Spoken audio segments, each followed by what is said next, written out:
Bom dia, gente. Satisfação enorme estarmos aqui interagindo novamente no intuito de prosseguirmos com um conteúdo programático anual. Lembrando que com esse bate-papo a gente dá o pontapé inicial no conteúdo do segundo trimestre. Maravilha! Saudade enorme. A energia que a gente recebe de vocês quando a gente entra em sala de aula é muito grande, mas está sendo do jeito que dá para ser. E às vezes a gente tenta abrandar aquela sensação de saudade, não dá para criar outro termo, com os comentáriozinhos que às vezes surgem, que a gente tem a possibilidade de ler e que em muito contribuem para que a gente possa exercer o nosso ofício com uma duração ainda maior. Saudades enormes de vocês. Mas vamos lá. Bate-papo de hoje, processo de industrialização no Brasil. Quando falamos, então, o título da aula de hoje, processo de industrialização no Brasil. Quando nós estamos diante desse tema, nós precisamos criar um histórico. Criar, na verdade, um levantamento de como o processo gradativamente foi se consolidando. Portanto, precisamos lá no caderninho, tópico 1, histórico. E, a partir desse histórico, criarmos algumas compartimentações, alguns recortes temporais. Recortes esses que nos permitem fazer 3 grandes delimitações. Primeira fase, vamos aí temporalizar, 1914, 1940, fase das commodities. Fase das commodities que nos remete à seguinte percepção: o Brasil estava e muito dependendo da venda de produtos agrícolas, produtos esses que já eram comercializados ou negociados em bolsas de valores, e automaticamente, diante da demanda internacional, nós direcionaríamos nossos esforços para tentar escoar essa produção, e essa produção normalmente ganhavam um carro-chefe em momentos específicos, a cana, o café, ou a borracha, coisa do gênero, mas nós percebíamos o seguinte: de que forma isso tem a ver com o processo de industrialização e, por conseguinte, urbanização, uma vez que os dois termos caminham lado a lado, de forma concomitante, influenciando diretamente um no outro. Nós percebíamos que algumas grandes oligarquias regionais começavam a perceber que, se vendessem alguns bens manufaturados, se eles conseguissem pegar os seus gêneros agrícolas e, através de uma mecanização muito pontual, muito desarticulada, muito embrionária, eles conseguissem manufaturar, industrializar. Aí eu peguei tomate, comecei a transformá-lo em polpa de tomate, extrato de tomate, coisas do gênero. Eu peguei morangos e comecei a produzir iogurtes ou coisas atreladas. Eu poderia elevar a minha lucratividade. Ótimo! Então, diante disso, nós percebemos que, de forma muito pontual, desarticulada e sem nenhum amparo do governo, alguns produtores que usufruíam de um capital mais consistente começariam a impulsionar nosso processo de industrialização ou tentativa de manufaturar gêneros em áreas específicas do território nacional. Ótimo! Então, assim começou nosso processo de gradual implementação de pontos de consolidação da indústria. Ótimo! 14 a 40, chegamos a um outro momento. Momento esse que nos remete a uma estrutura macro. Uma estrutura onde o Estado já começa a atuar com as suas mãos fortes. Momento esse que atende pelo nome de fase substitutiva ou substituição de importações. Beleza? Nome emblemático de Getúlio Vargas. Getúlio Vargas foi um visionário. Getúlio Vargas foi alguém que viu à frente do seu tempo e percebeu que países só conseguiriam ganhar o respeito, a legitimidade, a credibilidade internacional e, diante disso, alavancar o seu PIB se eles tivessem a base da sua economia atrelada aos setores secundário e terciário. Nunca setor primário.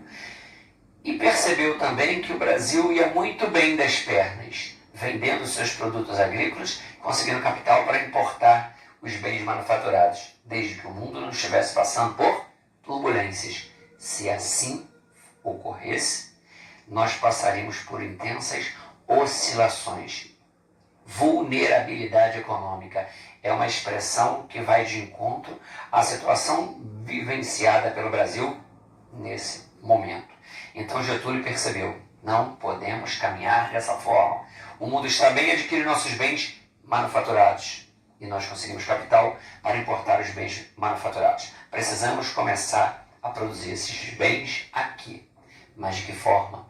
Se a cadeia produtiva industrial, conforme o próprio nome diz, é uma cadeia, é uma rede, é uma teia, é um emaranhado de serviços que vão contribuindo para impulsionar outros serviços, outras etapas da produção industrial. Então, o Estado precisaria ser o alicerce que daria condições para que o nosso processo de urbanização e industrialização caminhassem a passos largos. Portanto, Getúlio investiu em setores ou segmentos considerados essenciais ou estratégicos. Eu apresento a vocês, então, a expressão indústria de base. Não apenas a indústria de base, mas uma série de outros setores que, de certa forma, criam condições para que ramos industriais vinculados ao que nós chamaríamos de indústrias de bens de consumo, duráveis ou não duráveis, pudessem se instalar no Brasil. Então, foi no contexto de administração getulista, foi na segunda fase do nosso processo de industrialização, que empresas como a Petrobras, que empresas como a Companhia Siderúrgica Nacional, que empresas como a Companhia Vale do Rio Doce, que empresas como a Fábrica Nacional de Motores, que empresas ou ramos vinculados à Companhia de Hidroeletricidade do Vale de São Francisco foram implantadas. Ramos essenciais, ramos que exigem um capital elevado e apresentam um alto risco.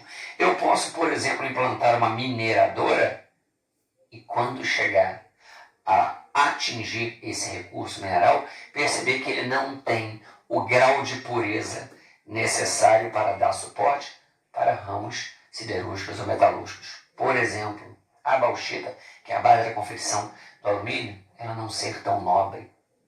E aí? A iniciativa privada vai colocar suas mãos, vai direcionar seus recursos, vai voltar seus esforços para esse propósito? Não. Capital privado não coloca nunca a mão em algo que seja arriscado, mas ele atua onde o governo criou condições. E diante disso, Getúlio foi esse personagem da nossa história que atuou de forma decisiva e criou, solidificou as condições para que nós gradativamente materializássemos o seu propósito, processo de substituição de importações. O tempo passa e chegamos à terceira fase essa que atende para o nome de desenvolvimentista. Desenvolvimentista, pegamos um recorte temporal 55 a 60. JK surge como o nome mais emblemático. Por quê? Porque ele percebeu que poderia dar o segundo passo. Muitos são os teóricos que defendem a tese de que JK foi apenas um complemento. JK foi apenas um continuismo.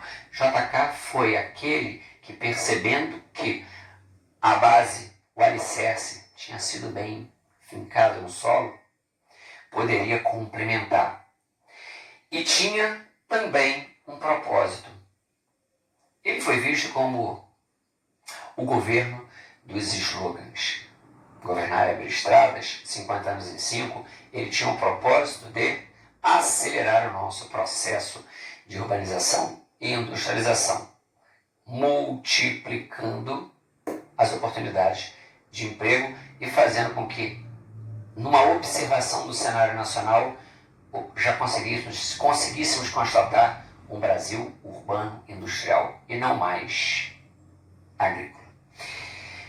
Com a análise dessa terceira fase, nós avançamos para o tópico 2 do nosso caderno, que tem vínculo direto com essa terceira fase, mas nos permite pormenorizar, analisar em detalhes essa terceira fase. Vamos lá, tópico 2 do nosso caderno. O plano de metas. 50 anos em 5 e o milagre econômico brasileiro. Ótimo. JK tinha o propósito de, em 5 anos, que era o período em que, em outrora, o presidente de uma nação ficava em exercício, segundo ele, em 5 anos, fazer o que, na visão dele, em 50 não havia sido feito. Legal. Então, 50 anos em 5. Vocês se recordam que eu disse que JK também foi conhecido como o presidente dos slogans. E eu também citei a expressão governar era abrir estradas. 2 grandes metas fizeram parte desse arcabouço que ele intitulou de plano de metas. 2 chamaram mais a atenção: o rodoviarismo e a transferência da capital federal. A transferência da sede do poder central de um país. Vamos começar pelo rodoviarismo. JK, em muito, até então, o Brasil se deslocava por trilhos para mercadorias, produtos, bem como passageiros. E isso em muito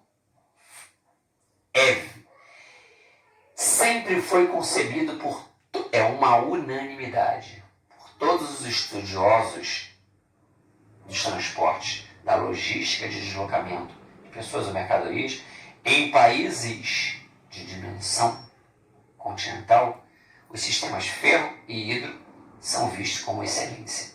O rodoviário é um sistema complementar. Legal. E o Brasil se enquadra nessa condição. É um país de macro proporções. Ótimo. Mas JK tinha um propósito: atrair grandes corporações internacionais para o país, fazendo com que aqui as indústrias de bens de consumo leve, graves ou não, pudessem se instalar e contribuir para o processo de urbanização. Mas eles perceberam que a menina dos olhos seria a montadora automobilística. Essas montadoras, elas em muito contribuem para criar uma ramificação urbana. Por quê? Se você adquire um veículo, você vai precisar repor peças. Opa, um outro ramo precisou se instalar. Você vai precisar colocar combustível. Um outro ramo se instala. Você vai trocar eventualmente pneus. Um ramo pneumático precisa se instalar. Você eventualmente vai pagar tributos. IPVA, a indústria das multas. Um outro segmento também vai se instalar. Você vai precisar colocar óleos lubrificantes. Um outro ramo. Deu para perceber como eu estou criando uma ramificação, uma teia, um emaranhado de serviços complementares que contribuem e muito para que o seu veículo saia da garagem. Ótimo. Eu percebo isso, vocês percebem isso, JK percebeu há bastante tempo. E percebendo, tentou atraí-las.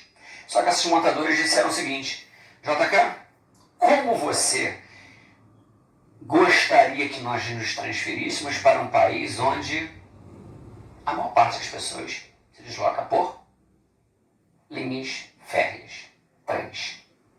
É como se disséssemos o seguinte: você quer que eu venda açúcar num país de diabéticos? Ninguém sente a necessidade em adquirir o meu produto. Fiquem tranquilos. Se é esse o problema, eu mudarei tudo. E um sistema ferroviário é sucateado, abandonado e suplantado por rodovias. Nesse momento, JK começa a rasgar o Brasil de ponta a ponta, multiplicando as rodovias. Pronto, a população sentiu a necessidade pela aquisição de veículos. E diante disso, montadoras como a General Motors, Chevrolet, a Ford, ambas americanas, a Fiat italiana, a Volkswagen alemã se instalam no ABC, hoje ABCD paulista, Diadema, já está devidamente incorporado. E em muito, o propósito das montadoras se concretiza, por conseguinte, também ajudando a consolidar o propósito de Juscelino Kubitschek. Rodoviarismo como um dos pilares para a efetiva implantação do plano de metas. Vamos para o segundo, transferência da capital federal. Transferência da capital federal. Até então, o presidente da República gerenciava a vida de todos e de tudo. Palácio Guanabara, onde hoje, nesse exato momento, o governador Witzel está trabalhando. Mas isso, em muito, incomodava as grandes lideranças, as grandes mentes políticas do Brasil, por N razões. Existia uma preocupação clara de que a transferência da capital federal ocorresse e fosse direcionada para uma área interiorana. Propósitos específicos. Razões econômicas, razões políticas e razões geopolíticas legitimam tal ideia. Razões de cunho econômico. O Brasil sempre teve uma distribuição muito desigual, muito heterogênea, muito desproporcional do seu território. E num contexto de Guerra Fria, isso não seria de bom tom.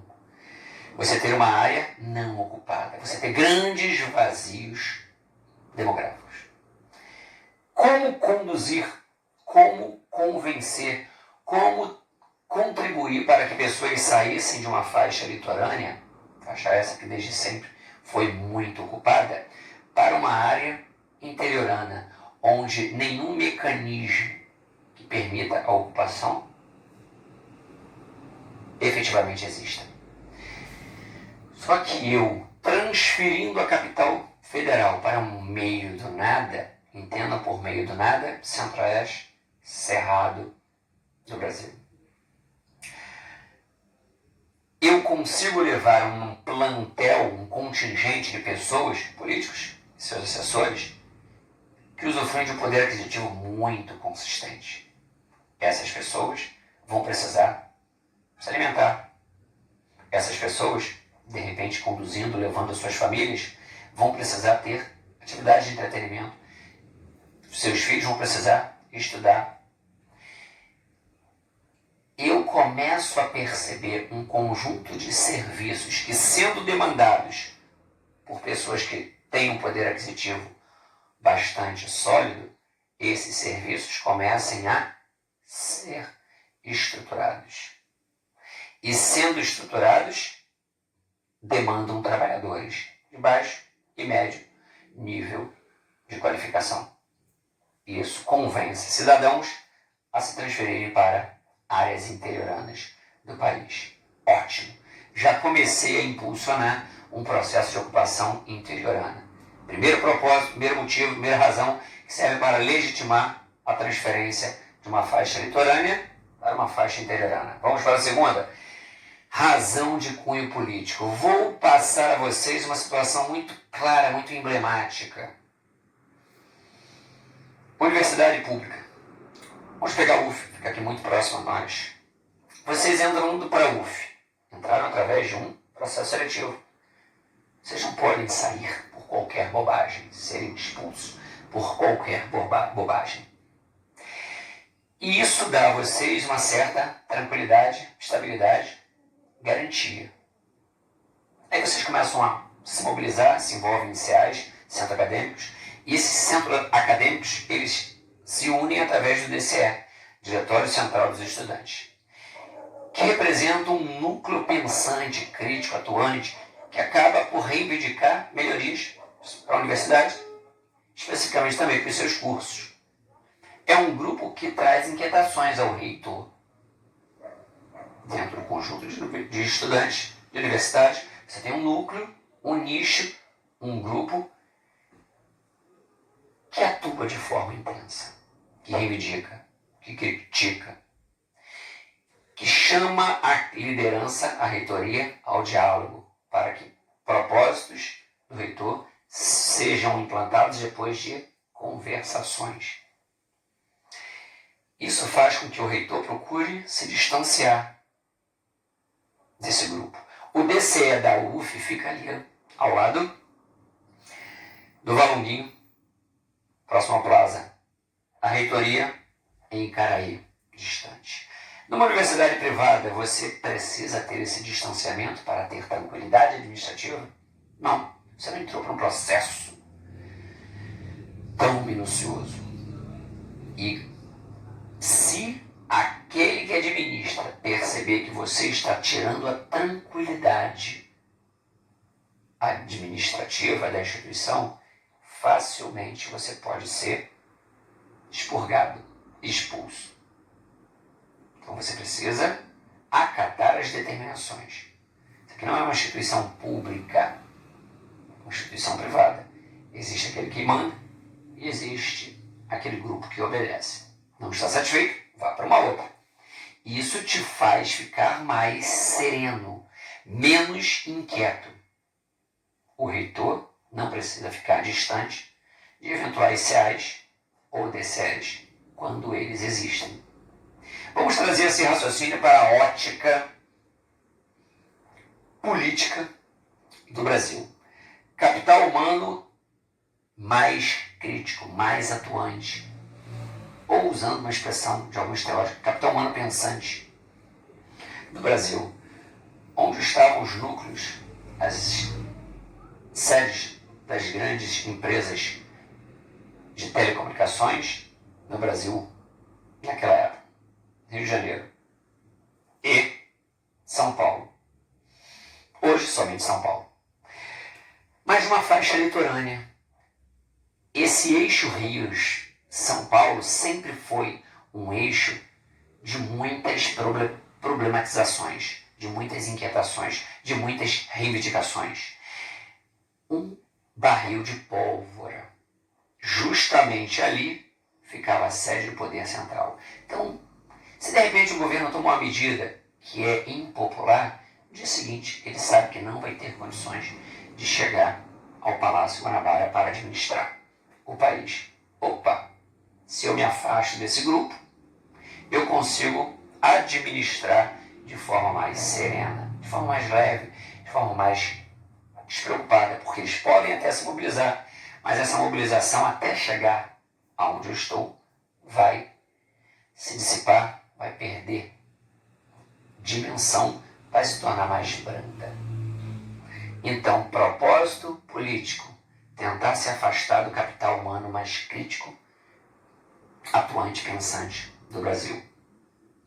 Propósito concretizado, indo para o meio do nada. Geopolítico, estávamos vivenciando um contexto de Guerra Fria. O Brasil tinha nitidamente afinidades com um grupo. E se eu digo que entre o verde e o amarelo eu gosto do azul, ótimo, eu continuo sendo vinculado aos dois grupos. Se eu digo que eu gosto do verde, o amarelo passa a não me ver com bons olhos e vice-versa. E o Brasil tinha tomado um posicionamento.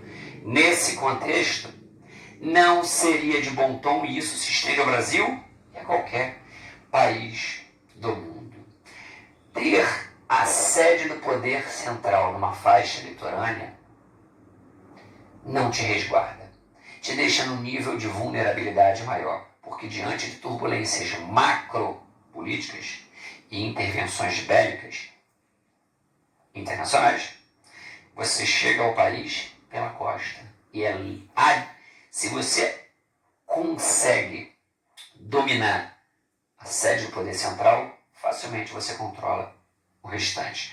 É bom que você tente diminuir a vulnerabilidade afastando-se do litoral. E esse propósito foi concretizado com a transferência da capital federal. Diante disso, conseguimos entender melhor o porquê da construção de Brasília.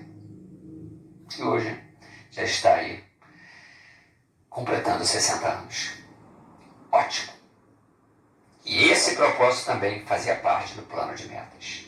Tinha sido idealizado por muitos, mas poucos foram aqueles que efetivamente tiveram a coragem, porque iniciariam, mas seria um projeto grandioso e ousado para ser concluído em 5 anos. Então eu daria o pontapé inicial, faria 80% e um outro inauguraria. Por isso essa ideia, ela sempre foi deixada de lado por muitos líderes políticos. JK abraçou a causa, seduziu, envolveu, convenceu outras lideranças e o projeto passou a ser algo que tinha saído do plano das ideias, dando uma nova configuração ao cenário interiorano brasileiro. Beleza? Vou dar uma pausa e aí vocês vão complementar a partir da parte 2. Tchau, tchau.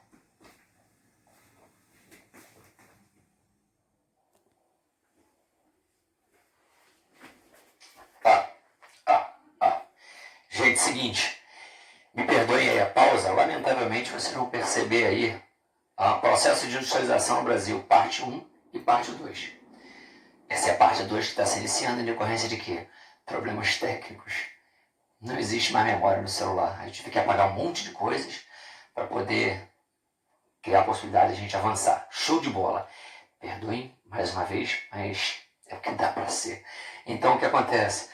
Mas vai funcionar.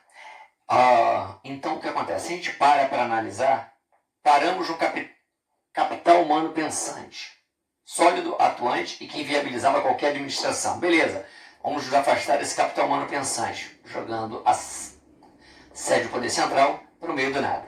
Beleza, Brasília está legitimada do ponto de vista político. E do ponto de vista geopolítico, nós perceberíamos nitidamente a questão de sede do poder central de qualquer país não pode estar no litoral, porque diante de um contexto, estávamos num período de Guerra Fria.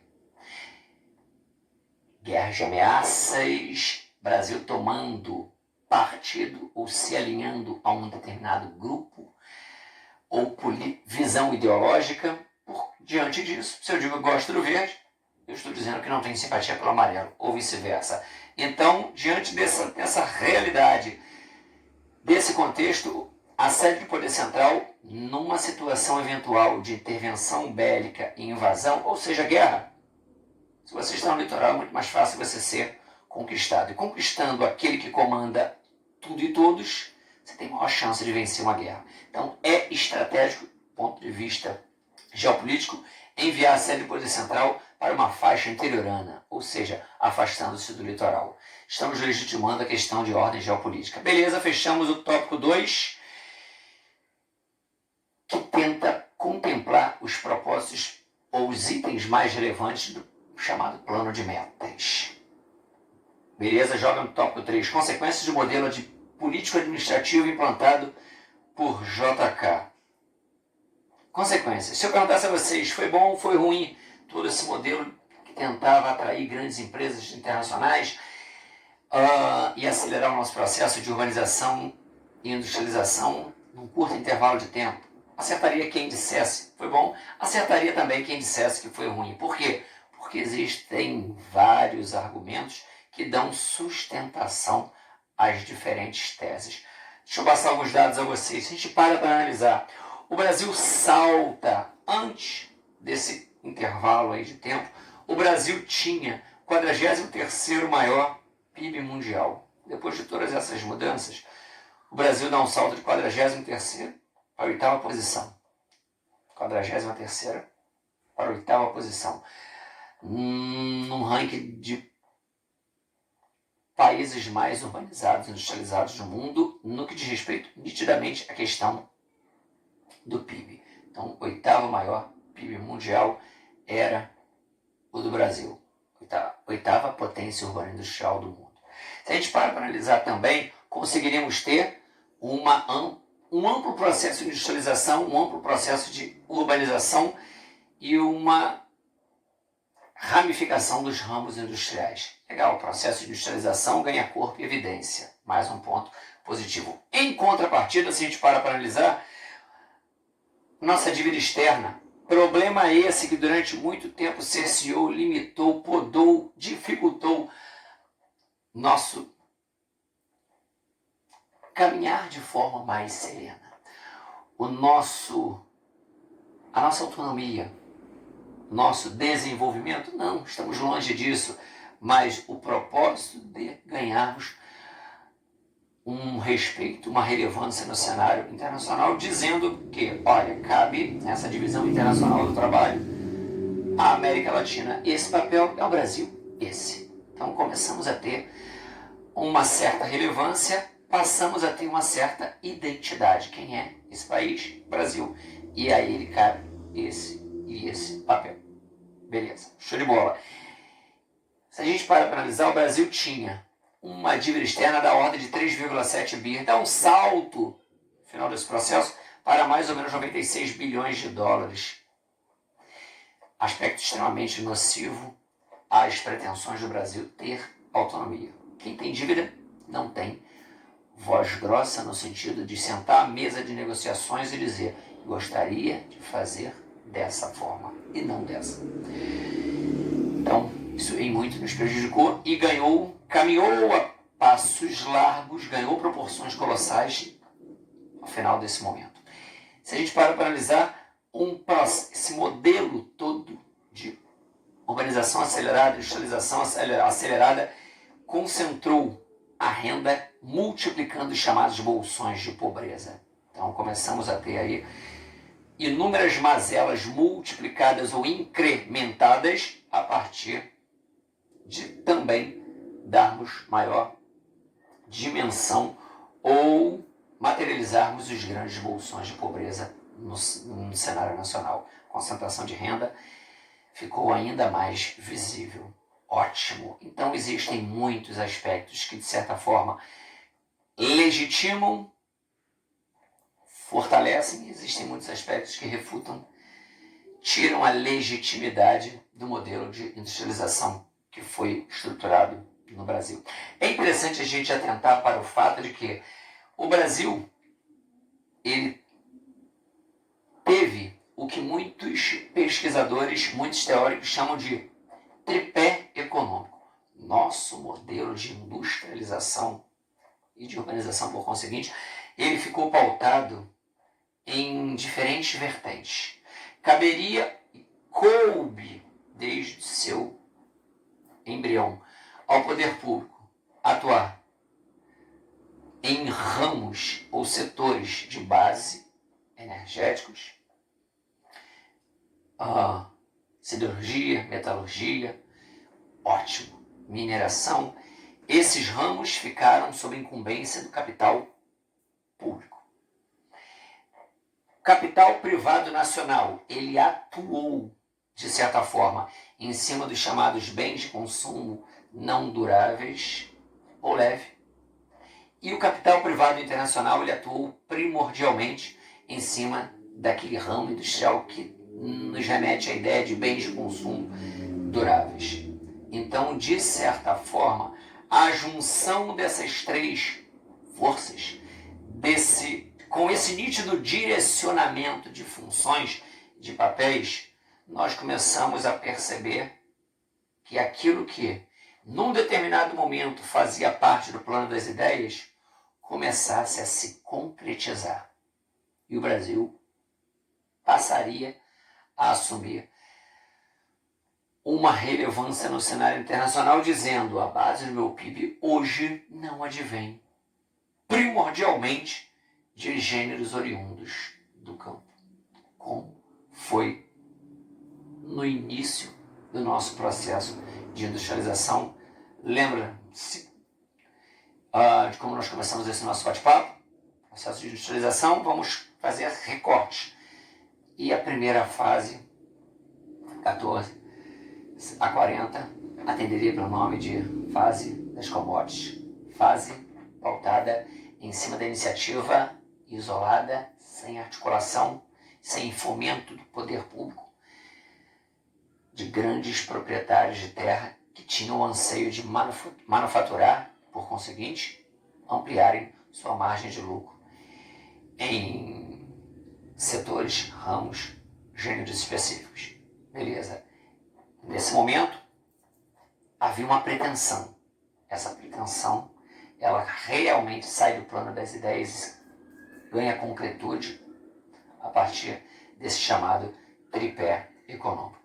Capital público, capital privado nacional, capital privado internacional. Cada um atuando e juntando forças para conferir ao Brasil o perfil que nós observamos hoje. Gente, tenho certeza de que vocês vão transpor essas informações da forma que vocês conseguirem. Para o caderninho de vocês, tópico 1, o histórico e a caracterização das 3 fases.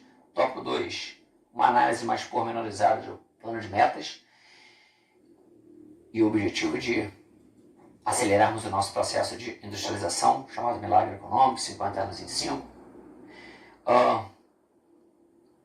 E automaticamente, justamente no tópico 3, falarmos sobre as consequências desse modelo econômico. Vou usar uma expressão. Abraço desse candango. Tá com saudade de vocês. Vocês estão meio inseguros, porque tá tudo meio diferente. O Enem, o que vai ser? Essa insegurança está batendo a porta de todos aqueles que, como vocês, têm responsabilidade. Todos estão no mesmo patamar. Em sala, vocês estão tendo processo de aprendizagem de envolvimento de doação muito coeso e sólido. Precisou mudar. Mudou para vocês, mudou para todo mundo. Vocês continuam em pé de igualdade com todos aqueles que se inscrevem tendo a ciência de que não sou um número, sou alguém que tem condições plenas de conseguir aquela vaga.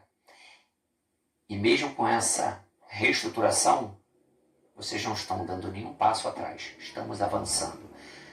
Semana que vem, bateriazinha de questões, ver se consigo disponibilizar para vocês um artigo interessante. Vocês se lembram do candango que eu usei? Quem construiu Brasília e que automaticamente...